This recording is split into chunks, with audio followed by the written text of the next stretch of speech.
Smooth பாருங்க, smooth பாருங்க. இல்லை உங்களுக்கு வாடகை வருது இல்லை சார்? இல்லை உங்களுக்கு வாடகை வருது இல்லை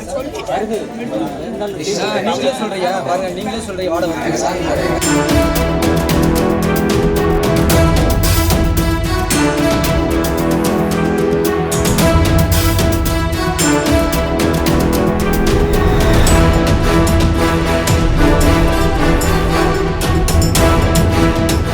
நாங்கள் நாங்குடி 1வது வார்டிலேருந்து பேசுகிறோம்.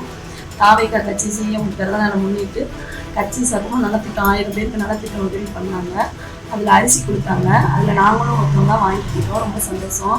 அது நல்ல அரிசி தான் கொடுத்துருக்காங்க, நாட்டு பொண்ணு தான். அதுதான் நாங்கள் எங்கள் வீட்டில் ரெகுலராக யூஸ் பண்ணுறோம். ஆனால் சில பேர் அது வேறு அரிசி மட்டமான அரிசின்னு ஒரு மாதிரி சொல்கிறாங்க.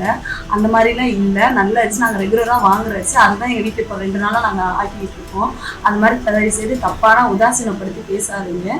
உதவி பண்ணுறதை ஏற்றுக்கலனாலும் அடுத்தவங்களை குறை சொல்கிறதுக்காக எதையாவது சொல்லாதீங்க. நாங்கள் வாங்கினது நாட்டு பொன்னி அரிசி தான். நாங்கள் ரெகுலராக வாங்குறோம். அதுக்கு நான் சாட்சி தான். பாண்டியன் கொடுத்தது விஜய் பிறந்தநாளுக்கு நல்ல அரிசியாக கொடுத்தாரு. நாங்கள் கொஞ்சம் சாப்பிட்டோம். நல்ல ரேஷன் அரிசி சொல்கிறது எதிர்கட்சிக்காரங்க எல்லாம் கொள்ளை கலப்புறாங்க.